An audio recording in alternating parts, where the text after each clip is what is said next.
মনোরঞ্জন, আজকে তোমাকে আমরা একটা প্রশ্ন করব। প্রশ্নের উত্তর দিতে পারলে তোমার জন্য 500 টাকা পুরস্কার।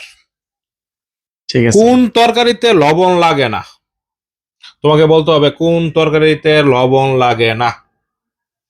ভাই, সব তরকারির মধ্যে কম বেশি লবণ লাগে আমার জানা মতে। আচ্ছা। তা আপনি বলছেন হুম।